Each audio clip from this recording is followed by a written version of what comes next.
भागवतम की जय, समवेत गौर भक्तवृंद की जय।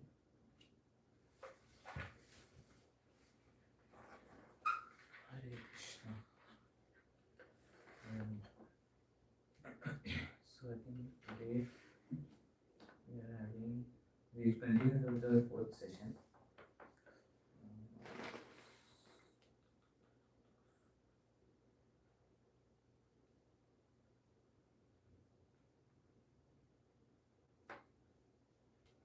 Yeah.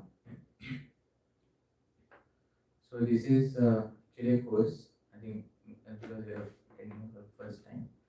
So this is a course called Discover Yourself. And in this course, we are first covering thematically Bhagavad Gita. And we completed 3 sessions, but it's fine. You can join anytime in between. So first session was about soul, how this body is different than soul. It is linked to the second chapter of Bhagavad Gita, where Krishna says that how this body is different and soul is different. That was and this body is just like a machine. Yantra Rudhani Maya. That means it is like a machine on which, and the driver of that machine or the car is the soul. So that is the first very important session, because science of self realization, it starts with self. So knowing whom we are, and then people don't know who they are. Correct? So people identify with temporary body, but body is changing. Krishna says in the Bhagavad Gita, just like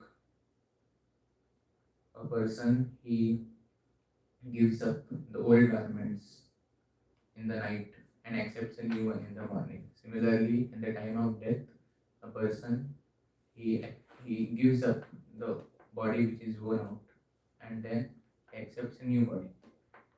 And then he says in another verse, he says, just like from boyhood to childhood to youth. See, our body, if you see your photo, maybe when you are just born, it is this much size, and now the body is changed. But the consciousness doesn't change. The feeling of I-ness, it still remains. Correct? Now, so the body is changing, and after a few years, the body may completely be worn out, deteriorated. But the feeling of I-ness still stays the same.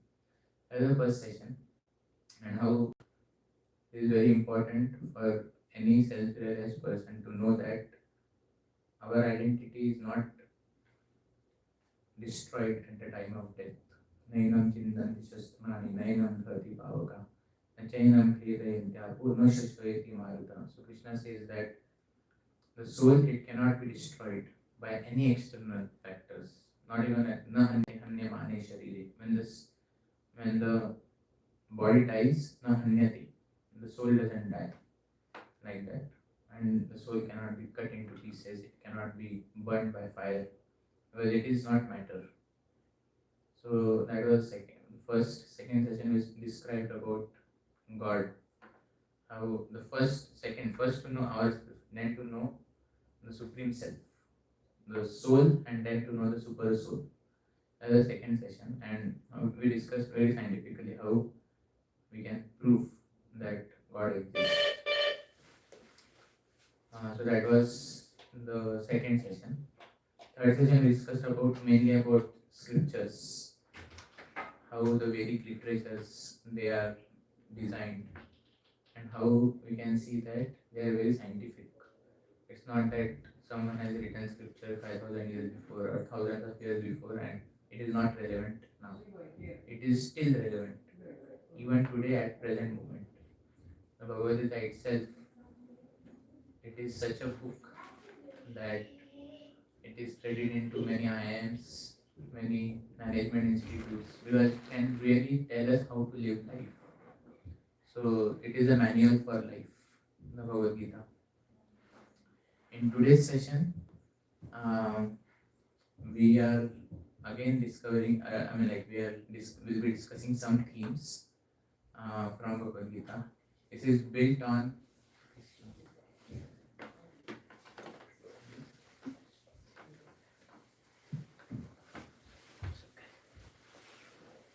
So this we are continuing from the last one.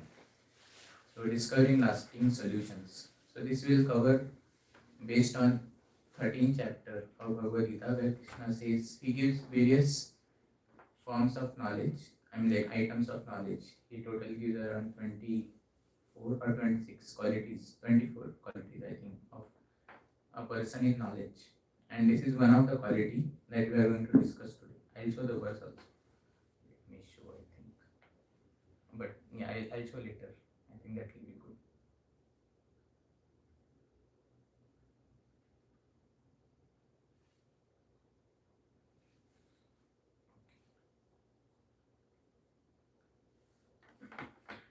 So these are some things that we are going to discuss today. Real problems of life, and then how science gives temporary solution and permanent solution we can get from Vedic wisdom. So yes, first it is very important to know what are actually problems. So he is asking what are the problems in your life. So he is saying so many things. No job, no family problem, no money, failed in exam, I am not handsome, etc. etc. But are these real problems? So first let me define the criteria for what qualifies for a real problem. So here he says there are three qualities of a real problem, then only it can be actually qualified into a real problem. So it should fulfill these three criteria. First, it is common to all. Second, nobody wants it. And third, nobody can avoid it. So these are the qualification for a real problem. Now, yeah, let's go and see in the room what is the real problem of life, of lives. If anybody can, oh, okay. If anybody can come up with all is like virus. virus, yes, it is true. So basically diseases. Yeah, like COVID, the common to all. Yeah. Problem, the real problem or the root cause is the expectations, your desires. Desire of anything that creates the whole world, all the problems, all everything that you see or you feel. Mm-hmm. Yeah. That's the mother of like the main cause of the problem. Okay. Yes. And yes. Nobody wants it. Disease, cancer. Disease, yes. Yeah. Yeah. Nobody can avoid it. Like war or something. Wars. Yeah. But we can avoid it. Yeah, It is like nobody can avoid it. No matter how hard you try, nobody can avoid it. in Vedic terms or spiritual terms is prarabdha. Karma. That is bound to happen. That's your past life karmas. Yes. If you go in that or not, like the actual problems that we are. That comes in a different form actually. It's not like that is coming, but it may be disease, it may be something else, loss of money or job, like all your sorrows. It comes in a different form. Prarabdha. Yes. Loss of kids, like son, mother, father, something like that. Okay. Yeah, but You cannot avoid that. You like it's not in your hand.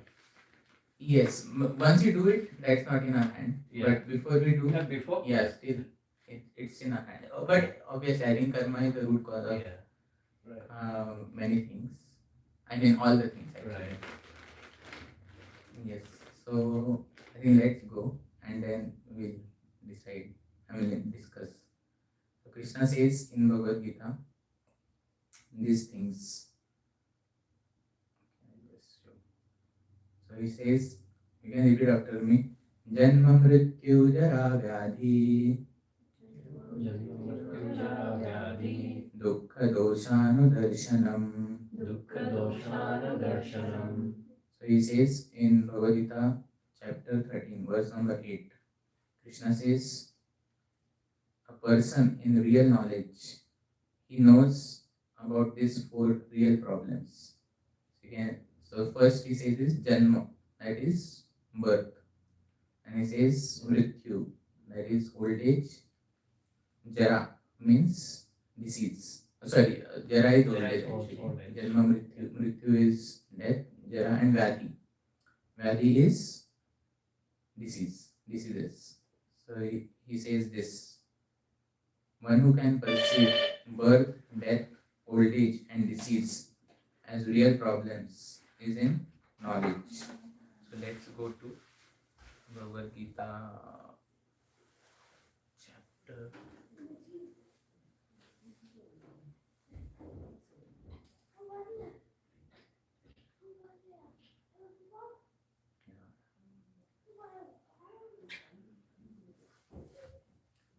Okay, so this is the verse. You can see Indriyartheshu. These are the items of knowledge.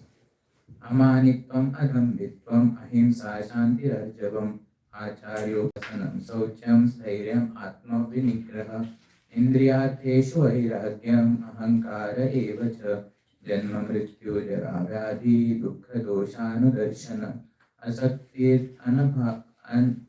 anabhisvanga putradhara grihadishu nityam cha samachittatvam इष्टानिष्टोपपत्तिषु मयि चानन्ययोगेन भक्तिरव्यभिचारिणि विरक्तदेशसेवितं हरतिर्जनसंसदि अध्यात्मज्ञाननित्यत्वं तत्त्वज्ञानार्थदर्शनम् एतज्ज्ञानम् इति प्रोक्तम् अज्ञानं यत् अतो अन्यथा. So basically there are many items of knowledge, but today we are seeing this. Manu sees the perception of the evil birth, old age, disease, and death. So going back,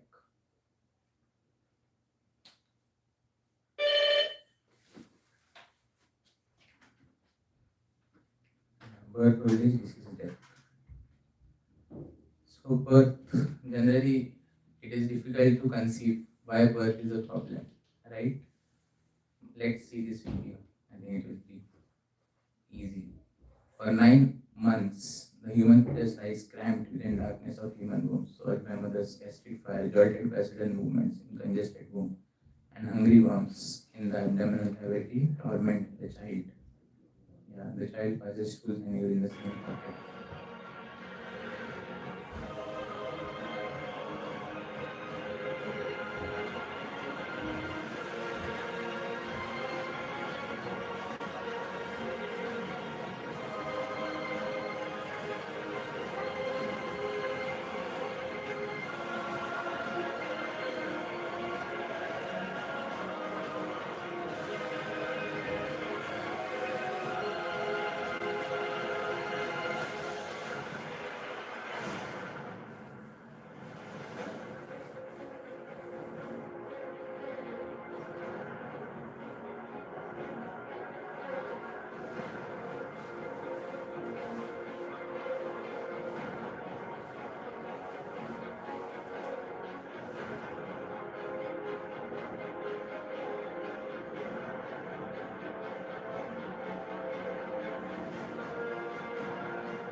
So basically, can imagine yourself being locked in a dark room upside down and it's filled with all abominable substances. So therefore, a self-realized person can understand, oh, birth is also very painful. We may not remember now, but when the child is there in the womb, it suffers terribly. At that time, the child prays to Supreme Lord, that my dear Lord, please help me from this terrible situation. And many times even the Lord gives darshan within the womb also. Child is pretty developed in the womb. One of the Acharya says, Janani Jathare Tilavata. He prays, my dear Lord, when I come out, I will worship you. But when child comes out, actually, he is forced by the external energy called Maya to engage in many activities apart from worshipping the Lord. So one of the Acharya, Shankaracharya, says, you can repeat after me, Punarapi Jananam, Punarapi Maranam, Punarapi Janani Jatare Shayanam, Iha Samsare Bahudustare Kripaya Pare Pahi Murare. So Shankaracharya is saying that Punarapi Jananam, that means again I have to take birth. Punarapi Maranam, again I have to die. Punarapi Janani Jathare Shayanam. Yeah, again I have to be, Mother's womb. be there in the mother's womb. Janani means mother, Jathare means womb. Jathare Shayanam. And it may not be human mother. Yeah. It may be cat mother, dog mother, horse mother, elephant mother, any mother. Any mother's womb. Because we don't know what kind of body we may get next after we leave the body. So he's saying that Iha Samsare. Samsara means this, as in this chakra is like whirlwind. Iha Samsare Bahudustare. It is very difficult. Because again, birth, death, old age, disease, birth, old age, disease. So the cycle goes on. So Iha Samsare Bahudustare. It is so difficult. And then he's praying, my dear Supreme Lord, O Krishna, Iha Samsare Bahudustare, Kripaya Pare. Please help me transcend this. Kripaya Pare Pahi Murare. Help me transcend this. And then old age, no one has to explain, correct? It is one of the problems. There are many scientific labs in many big universities. If you go any biotech department of any universities, you will find they have aging labs which try to solve this problem of aging. So there was one very famous billionaire. So he was aging. He was in his mid 40s. So he said that I don't want to age because he said that science can solve the problem of aging. So he funded many of these big scientists and researchers who were researching on science of aging. And he was expecting that by the time he grows old, maybe they can reverse the aging process. But time was passing by and he was getting older and older, and he practically spent so many millions of dollars in this research of how one can stop aging. So he called scientists at one point and he said that, my dear scientists, what you are doing? I want to stop or reverse this aging process. So the scientist said that, my dear sir, we have studied in depth the science of aging. We know that it's not just a physical process like whitening of hair or falling of teeth or wrinkling of skin, etc. We know it's a cellular process. The cells, they get old. But the only problem is we cannot stop it. And you see, no one is able to stop this process of aging. Everybody wants to stay youthful, young, forever, right? A child is, if someone grows 30, maybe they want to say that, no, I'm still in 20s. Someone in 40, no, I'm in 30s. Nobody wants to, tell their age. Nobody wants to age. Yes, but still we are forced. It is as if we are not in control. We are forced. So that's a problem. That's a real problem of life. Can anybody solve it? See, nobody wants it. Nobody can avoid it, and it is common to all. Right? It fulfills this criteria.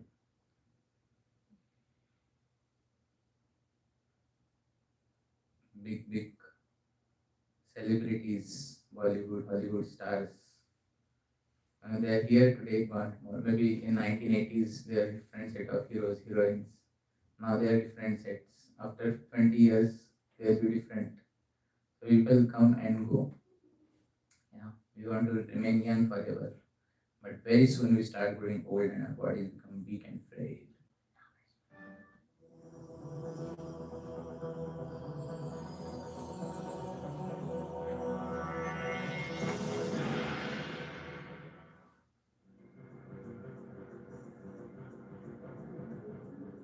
Most people spend their lives wrapped up in rushing to and fro. As time flows quickly by,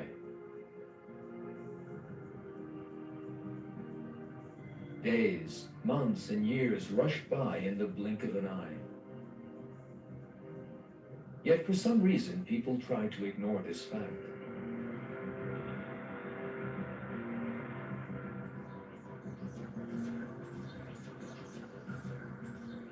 It is as if they think they will never grow old. Yet the days of youth that they so fondly imagine will never end are really very short. Almost everyone realizes that he will grow old one day. Yet young people always feel that those days are very far off. They refuse to accept that they will one day be old, weak, and helpless.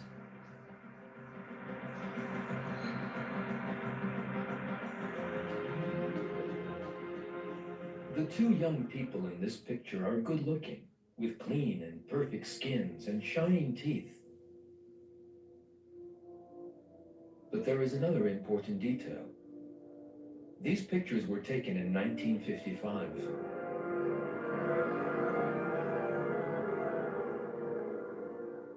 When this picture was taken, these two were most probably not giving any thought to the fact that they would one day grow old.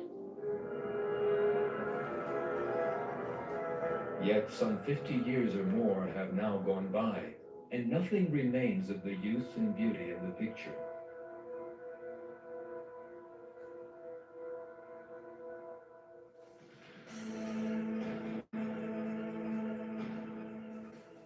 Time destroys everything. That is a law of the world. Krishna says in Bhagavad Gita, Mrityu sarva harasya chaham. That means I come as death and take away everything. But there is another verse which is hope giving in Bhagavatam. It says that Ayur harati vai pumsam udyan ashtancha yan aso tasyathe yachano nito. I forgot the last line, but basically it says Ayur harati vai pumsam. The sun comes with every rising and setting of the sun, it takes away one day from our life. Ayur harati means it captures, takes. Udyan means rising and ashtan means setting. Udyan ashtan chayanasu tasyarthe yachanonito. But a person who is practicing Krishna consciousness or spends his time in God consciousness, so for him, he is not coming one day closer to death. He is coming one day closer to God. So, this is very important to know that there are many places in scriptures where they emphasize on this fact that time is so less. This human form of life is so valuable. Can you repeat after me? Bhajahure mana Srinanda Nandana Abhaya Charanara Vindare Durlabha Manava Janama Satsange Tarahure Bhava Sindhure. So he is saying, poet is saying that Bhajahure Mana, oh my mind, please worship whom? Bhajahure Mana, please worship whom? Shri Nandanandana, please worship the son of Nanda Maharaj, Shri Nanda Nandana. And why? Why to worship? Because Abhaya Charanar Vindare. Because he can give us fearlessness. Abhaya means fearlessness. Abhaya Charanar Vindare. And then he says, Durlabha Manava Janama. This human form of life is so rare. Durlabha Manava Janma. And we know, I think we discussed this in the first session itself, how rare. Out of 8.4 million species, there are 84 lakh yoni. They are different. Out of 8.4 million species, this is just obviously 4 lakh species are humans. In upper, lower planetary system, there are different types of humans also. But still, it is so rare to get this human form of life. Durlabha Manava Janama Satsange. Satsanga. There is asatsang and there is satsang is like this association where we come together and discuss about scriptures, Bhagavad Gita. So Durlabha Manava Janama Satasange. Karahu e Bhava Sindhure. By this one can cross over the ocean of birth and death. Bhava Sindhu. And then disease. Yeah. Because see, now we can say that science can help us to, there's so many vaccines, so many medicines, but still there are so many incurable diseases. And one disease comes, we find cure, then the disease changes its form, and again next disease comes. So no one can per se from the globe of like surface of earth, it can remove all the diseases. There's so many incurable diseases still. No matter how much science advances, we cannot remove all the diseases. See, now itself is science so advanced, but there's so many incurable diseases today also. Similarly, in the future also there will be, because this is a law of nature. So the laws of nature are above the laws of material world. So it's very difficult. We want to remain always healthy, but as much against our wish we encounter various diseases. And then death. It is said, as sure as death. Yes, you have heard this saying, as sure as death. So there was one again very famous billionaire. So he also funded lot of research. He did. I mean, like he funded how one can bring a person to life like that. But it's not possible, no matter how much we try, because it's not a mechanical process. Another thing that just like when our car, it gets worn out or it gets into a problem, we can fix it and again it can start working. But with body, say suppose a person faces heart attack or something, can we bring him back to life once he dies? No. Why? Because it's not mechanical. It is the soul which leaves the body. So we have to understand that. So in Mahabharata, there is a very beautiful section in which, if you know, so the Pandavas were captured by Yakshas. So basically all the 4 brothers of Yudhishthira Maharaj, they were one by one taken away by Yaksha. And when Yudhishthira Maharaj goes, so that is near a lake, so all of them drank water and they didn't pay heed to the Yaksha, so they were taken away by Yaksha. And then when Yudhishthira Maharaj goes in the end, now Yudhishthira Maharaj is Dharmaraj. He is very grounded person. So now Yudhishthira Maharaj, he is conversing with Yaksha, and then Yaksha says that you have 2 options. So you have one option, he says, that if you answer all my questions, then I will release all your 4 brothers. And if you fail to answer, then I will take you also. Like that he says. So now, one of the questions, there are many questions, maybe we can discuss later. But regarding this today's topic, so in one of the questions which Yaksha asks Yudhishthira Maharaj, so Yaksha asks that what is the most wonderful thing that you observe in this world? Question clear? So what is the most wonderful thing that you can observe in this world? And then Yudhishthira Maharaj, such a learned, amazing people, had so much wisdom. So Yudhishthira Maharaj is answering this as follows. What is that verse? Just let me remember the verse. If not, I'll just say the translation. It was just in my mind. But anyways, so Yudhishthira Maharaj says, yeah, very well. Ahani ahani bhutani. You can repeat after me. Ahani ahani bhutani. Gachanti yamalayam.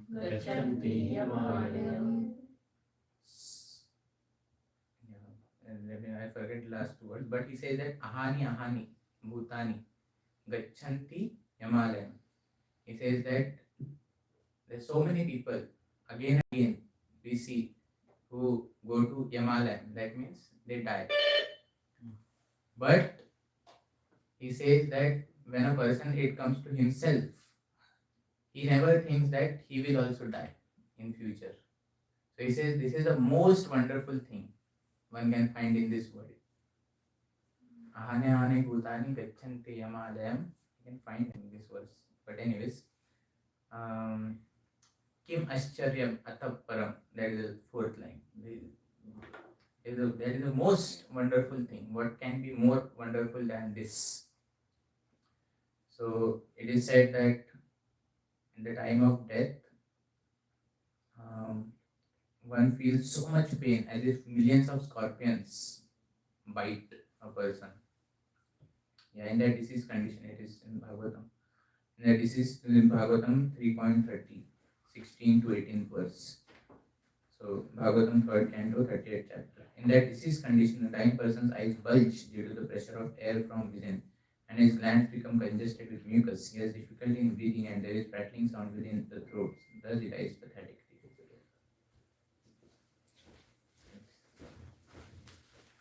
So now one may say that okay, these four problems, they are definitely problems, but they are one-time event. Birth, okay. Old age maybe still in future, and this is some time or the other we have, and death is still there, which is far sight. I mean, like it will be in far future. But then it says here, okay, I think we'll just. So he says that apart from these four problems, there are three miseries or three kleshas. So one is adhyatmic klesh, which is miseries due to one body and mind, adhibhautik klesh, miseries due to other living entities, and adhidaivika klesh, miseries due to natural disasters. They always torment us in one form or other. Adhyatmic, adhibhautik means due to other living entities, and adhidaivik means due to daiva or natural disasters. So adhyatmic klesh, miseries due to our body and mind. You can see so much people are suffering. Teen suicide rates have tripled in the past 25 years. There's so many academic pressure, lack of family support, stress. So many people are suffering so much. Once one millionaire, again, very famous in 1970s, 80s, US. He was being interviewed by the interviewer, and then the interviewer is asking many questions. So out of curiosity, the interviewer asked the live interview in the report, TV reporter. He asked that, my dear sir, is there any time where you have so much wealth, you have millions and billions of dollars, but is there any time in your life which you feel miserable? So this person answered, he said that I feel miserable every single day of my life. I feel miserable every single day of my life. Basically, he was suffering from some disease which had no cure. And he used to go to pass urine, he used to suffer a lot. And he said that I'm suffering so much, so terribly, I'm suffering every single day. So, no one is exempt of this. Everyone has to undergo like that. And this is the law of nature. Similarly, adhibhautik klesh, miseries due to other living entities. Well, there was another very rich person, his son, he went to some island in Africa for his research, and local tribal people. They actually captured him, roasted him, and ate him. It's a real incident. And then this person was interviewed. He said that my life can never be the same because I lost my son. So Adi Bhautik क्लेश, one may be fine, but we can have disease from other living entities. Yes, so especially here in this country, we can have so many wars. I mean, like in this world, so many wars, visa issues, this, that, due to others, correct? Adi Bhautika क्लेश. And similarly, this Adi Daivik क्लेश, which is due to natural disasters. And did not say so many natural disasters.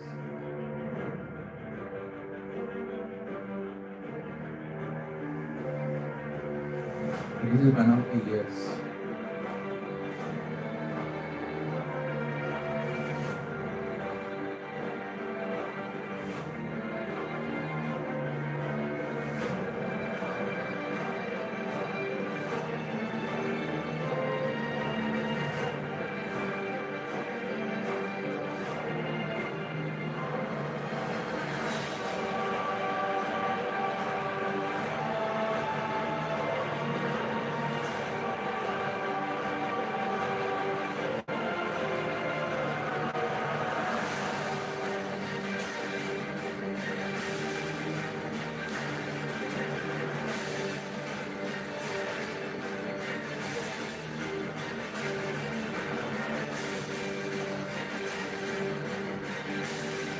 Yeah, I think we have less time, but I think this is very common. Adi Daivik craze. See, all these crazes one cannot see if we know that, say, there is a forest fire or if there is some tornado or tsunami that is coming. All that the government can do is tell the people to vacate that place. There is no cure to it, in spite of so much advancement. Correct? So, science can offer some temporary solution, but not real solution that we'll see. See, although we have advanced medical science and have latest technology at our disposal, but still our plans of good health and happiness are thwarted with newer and newer diseases. In fact, if you do some statistical study earlier, without even having science, people used to live for longer life than now. So, if you see, the average age is reducing as Kali Yuga is progressing. So the stress, depression, suicides, divorces, everything is increasing, and we are so called advancing. So what kind of advancement is that? Why? Because the major thing or shift that is happening as the age is passing is people becoming more and more material. There is no roots of spiritual science, and so therefore, because this is all material civilized, because it's built on the foundation of everything is matter. There is no understanding of soul, there is no understanding of God. So no matter how much we advance, but there is a fundamental mistake in the first place. I just like if you are solving any problem, if you do a mistake in second step, no matter how much you write code after that, it will all lead to more and more miseries. I mean, like it will lead to more and more wrong conclusions.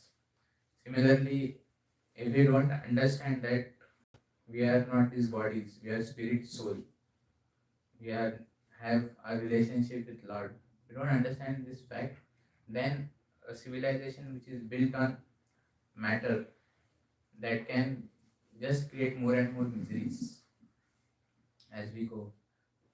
So here is, you know him, who is he? Muhammad Ali. Muhammad Ali. So Muhammad Ali, he had one very famous saying. Muhammad Ali used to say, very famous boxer of his time, and he used to say that I fly like a butterfly, I sting like a bee, I am the greatest. And after every match, every interview used to repeat this, I fly like a butterfly, I sting like a bee, I am the greatest. And after many years, Muhammad Ali was many years of successful career. Muhammad Ali was never seen in television, in any of media. He was just gayab. He was, and one time he was seen here. You can see he is Muhammad Ali. He was seen at the torch bearing ceremony of Olympic Games. And this time he even couldn't lift the Olympic torch. The same boxer who could one just with his one punch he could defeat the opponent. He couldn't even lift the torch properly. He couldn't even lift. He was suffering from Parkinson's disease. So at that time, but he was very devoted to God person. If you know, he has many speeches also.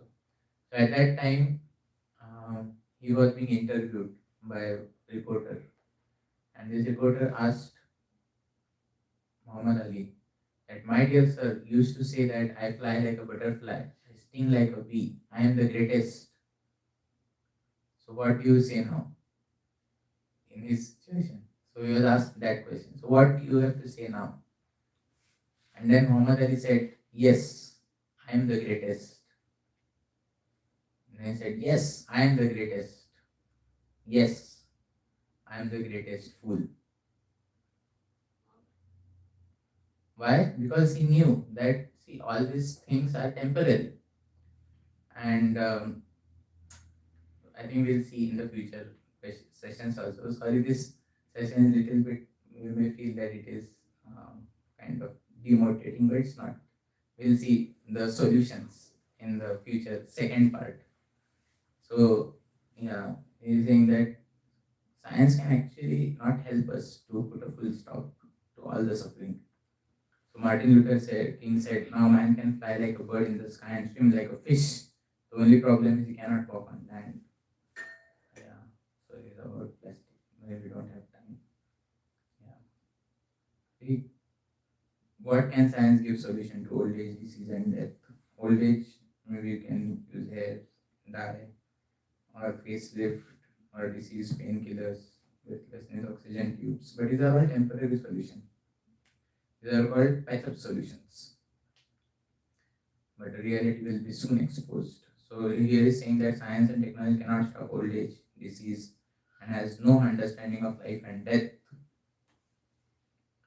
Yeah. The luxuries and comforts offered by science and technology cannot satisfy the soul. Very important. A very important example or analogy. You can see the fish here. The fish is out of water. And when the fish is out of water, you can give the fish, internet, you can give magazines, you can give millions of dollars, you can give nice food to it. Will it be happy? No. Why? Because you are not giving the main thing to the fish. What is that? Water. Correct? See, so similarly, he is saying that the soul can only be satisfied and happy in the spiritual world, which is natural home. So we are just like fish out of the water. Here this example comes in one of the verses in Bhagavad Gita. It is very easily told in English, but the real nature of the soul can only be satisfied when it is in relationship with the Lord. So I think we'll end here because we don't have much time, or maybe I can go 5-10 minutes. But after this maybe there's one more story and then we'll end. So there was one sage. His name was Yagyavakya.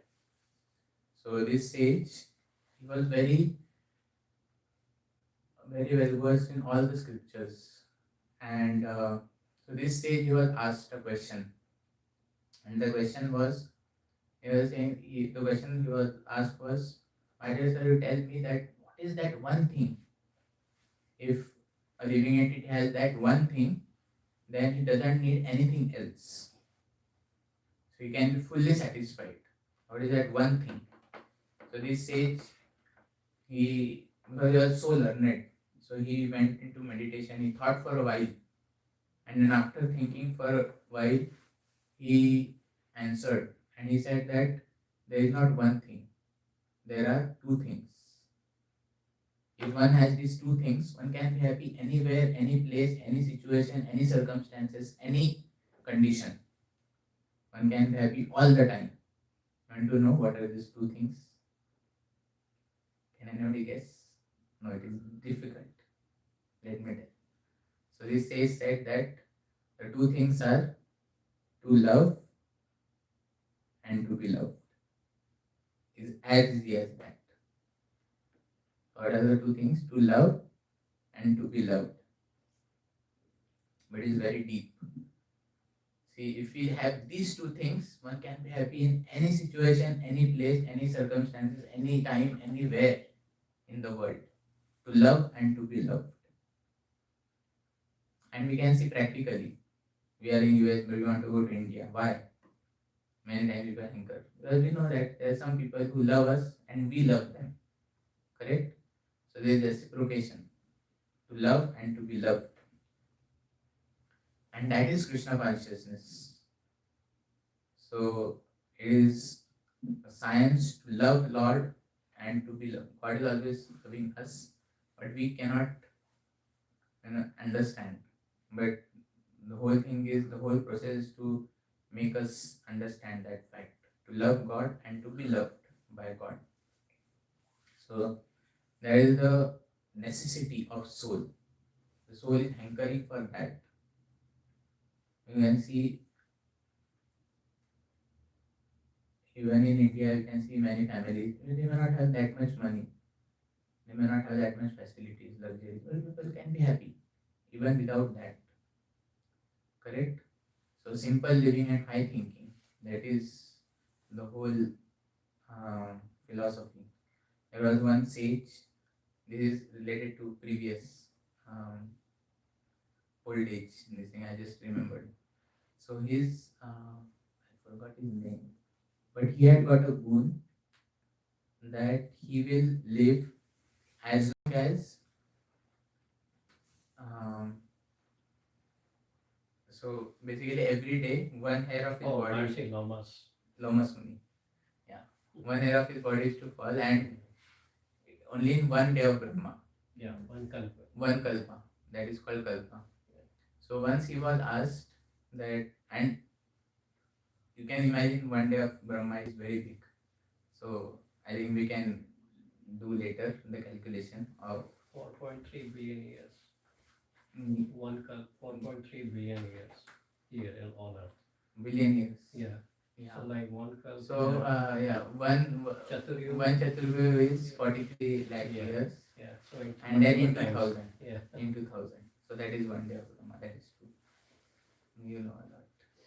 But I can decode little bit what I said. So the age of Kali Yuga. So Kali Yuga is, now we are in Kali Yuga. 5,000 years have passed, but the age of Kali Yuga is 4,32,000 years. So more 4,27,000 years to go. And then age of Dwapar Yuga. Dwapar Yuga is into 2. Treta Yuga is into 3. And Satya Yuga is into 4. If you do 4 plus 3 plus 2 plus 1, so 10. So 10 into 4.32, that is 43 lakh years. In 2000, like that is one day of Brahma. So that you can imagine what is his age now. It is very big age. And even after having so long age, he didn't have a place to live. So one person asked him that, my dear sir, at least you can construct a kutir or some place so that you can live. So he said, time is so short. Time is so short, it can just fly by. So who is saying this? Thomas Manu, whose life was so, he was so long life. What to speak of us? Our life is like this. It's just, some flapping for some time. The scriptures say. So basically, the point is, time is short. Life is short. So one has to be very mindful of how one can utilize one's time. And intelligent person, Kovida, it is said in Bhagavad Gita, Kovida. An intelligent person knows that along with our material duties, whatever we have, one has to give priority to Krishna consciousness or God consciousness as a duty. It's not like it can be. It is a duty of every human being to prioritize his life in such a way that one can find some time, and it is very much possible, especially in this age of Kali Yuga. See, Kali Yuga is a very fast-paced age. Our time is short. In Kali Yuga, the age span is 100 years. Earlier, Dwapar Yuga was 1000. Of Treta Yuga was 10,000. Satya Yuga was 1 lakh years. People used to live. Kali Yuga only 100 years. So in that 100 years also, it is like bonus round. So in just 100 years also you can, you see, if you play any game and then there is some bonus round stage. You just, collect all gold coins and all, and then you can win. So it's like that. And even though time is so short, but even this so short time, Prahlad Maharaj says, Kaumaram achare pragya dharman bhagavatamiha durlabham durlabhamanush janma tad api adhruvam arthadam. He says that even though the human form of life is temporary, but from this temporary human form of life, one can get into eternal life. So like that, he says that even though, so when has to, he said that what is the return of investment? What is the ROI? So this is the ROI that one gets when one practices God consciousness within a short time. Actually, Kali Yuga, it is said by the sages that Kalir dosha nidhe rajan asti eka mahaguna kirtana deva krishnasya mukta sangha param vrajet. So it is said that this age of Kali Yuga, it is ocean of faults. Kalir dosha means faults. Nidhi means ocean. Kalir dosha nidhi rajan is saying to King Parikshit. Kalir dosha nidhi rajan asti eka mahan guna. But there is one quality in Kali Yuga which overpowers all the faults of Kali Yuga. And what is that one quality? Kirtanadeva Krishnasya Mukta Sangha Param Prajet. By chanting the holy names of Lord, by Kirtanadeva Krishnasya Mukta Sangha Param Prajet. One can actually win.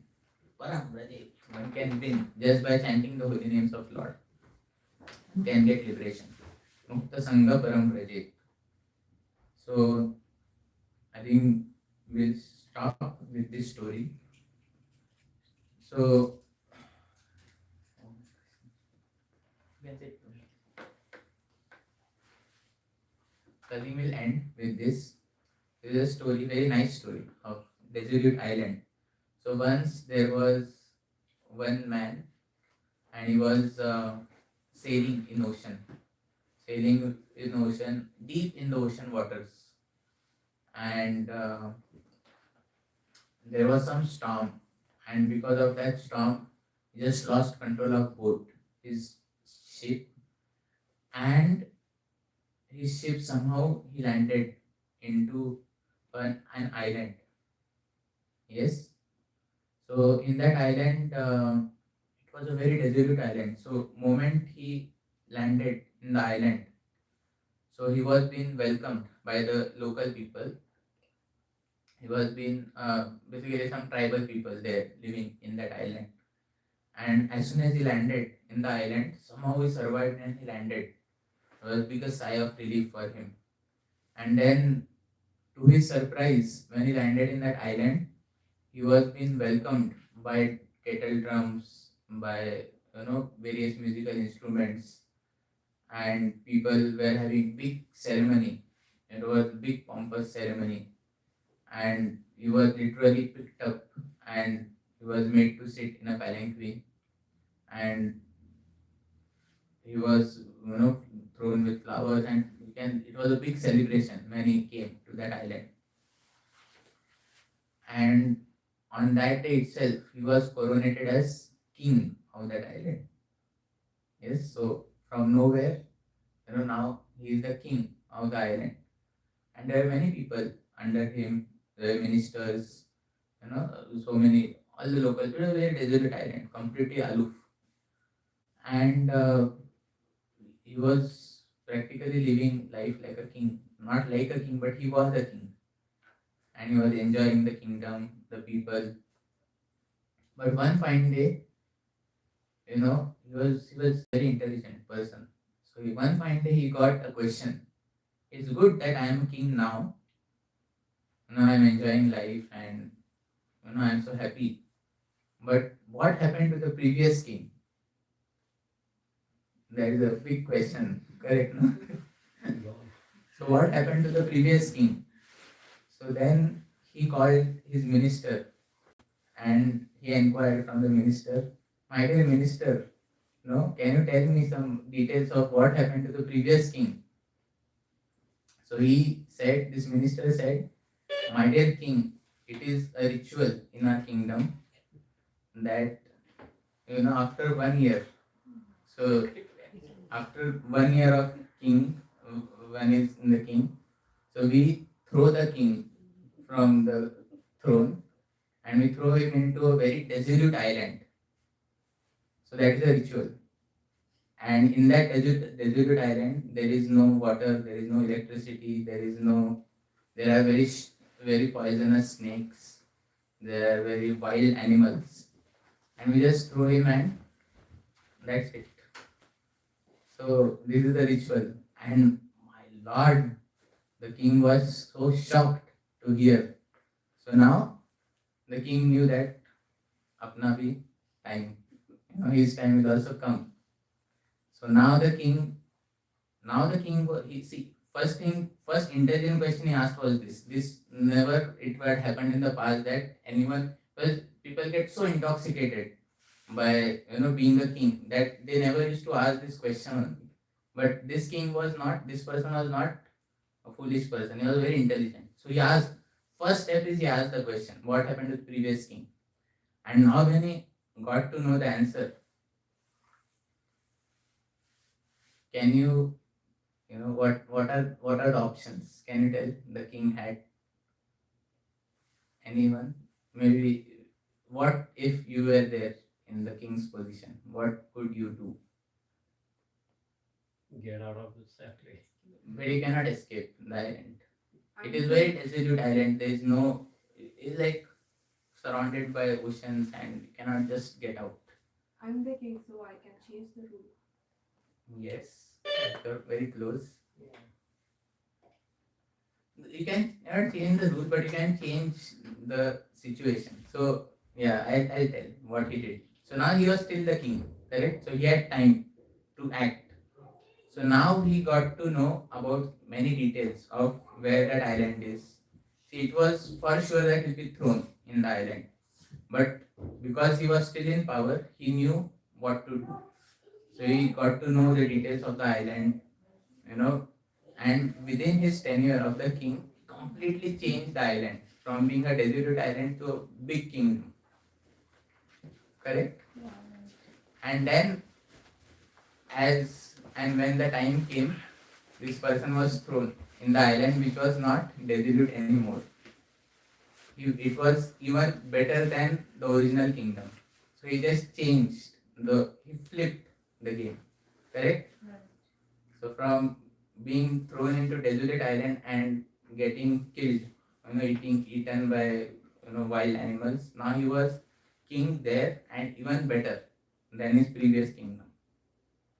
So now this story is allegorical to our lives. And how?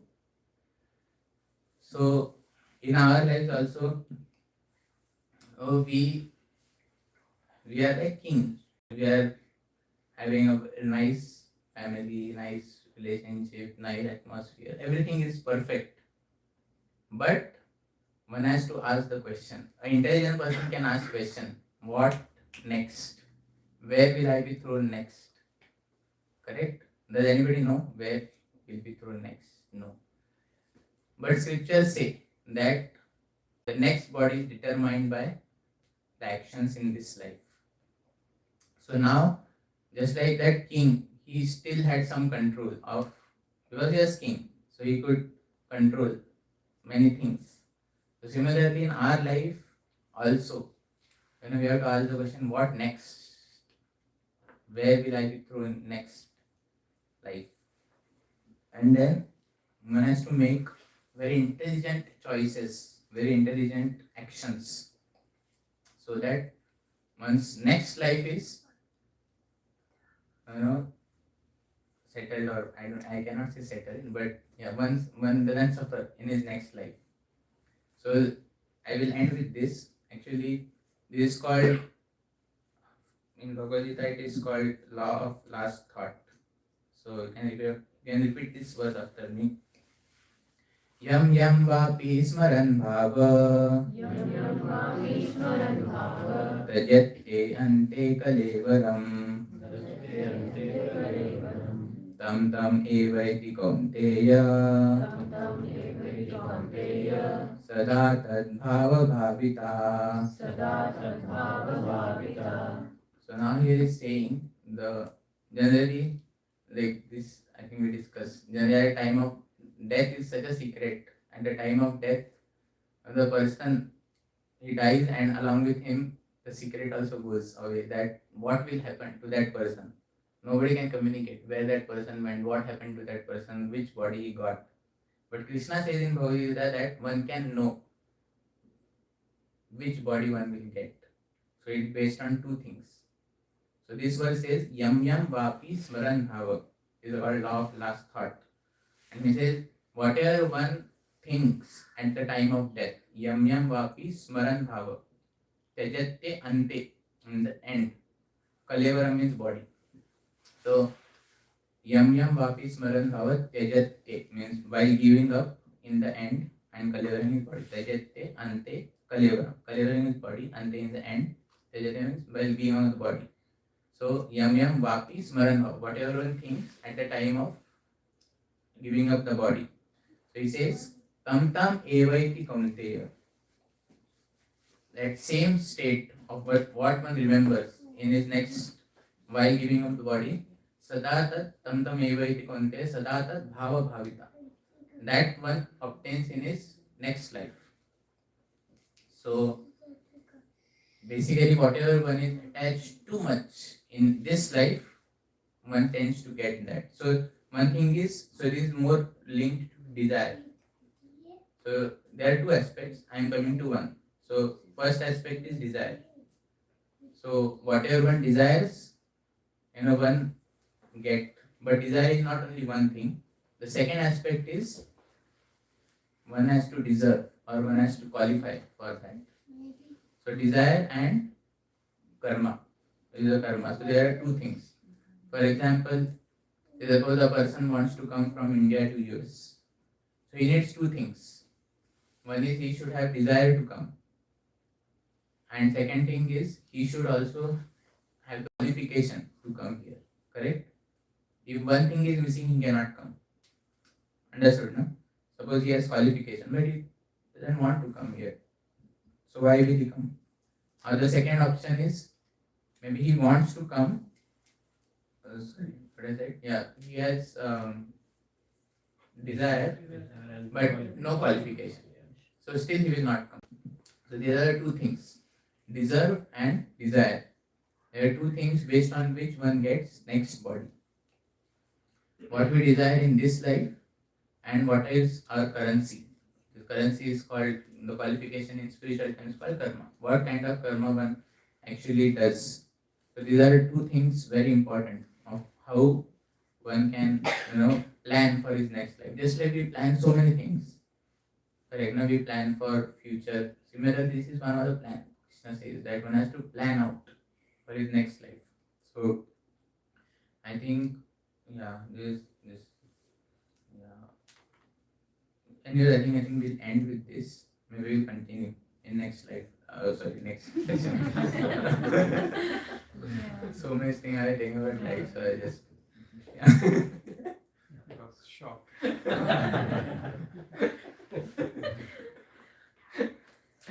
So yes, so I think we'll end here. But I think, as I said, that one has to cultivate throughout his life. One has to cultivate his thoughts, his desires in such a way that towards the end of his life, one can think of God. And Krishna says that if one thinks of him at the end of life, then one comes to him.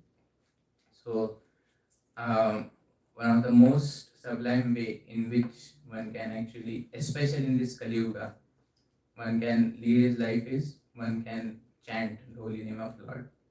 So the Bhagavatam, so this Bhagavad Gita, Bhagavatam is like postgraduate study. So the end verse of the last verse of the Bhagavatam, after Vyasdev wrote all the Bhagavatam, he ends with this verse. So you can repeat after me. Nama Sankirtanam Yasya नाम संकीर्तनं यस्य Sarva Papa Pranashanam. सर्वपापप्रणाशनम्. So he says that Nama Sankirtana Yasya. Just by chanting the holy name of Lord, one can get rid oneself of all the sinful activities. And this is the most sublime way in this age of Kali Yuga. As I was saying, it is a fast, quick age. Everything is so quick. 2-minute noodles, 2 minute. So self-realization also can be very quick. This process is very quick. So therefore, this one quality, Asti Ekam Mahan Guna, as I said, Naam Kalir Dosha Nidhi Rajan, Asti Ekam Mahan Guna, Kirtana Deva Krishnasya Mukta Sangha Param Raje. Just by chanting the holy names of Lord, one can achieve perfection. So I think next session we'll complete this slides, but next session will be completely dedicated to meditation. So we'll study not only, so all of us know chanting, like we chant Hare Krishna Maha Mantra and all, but in next session we'll more scientifically, very scientifically deep dive into why we chant and what is the benefit of chanting, not just through scriptures but through science also. So we'll study more of the science of sound and how actually sound can affect us and why we do this mantra meditation. So that will next time. But I think now we'll end this session by one round of chanting. So you can get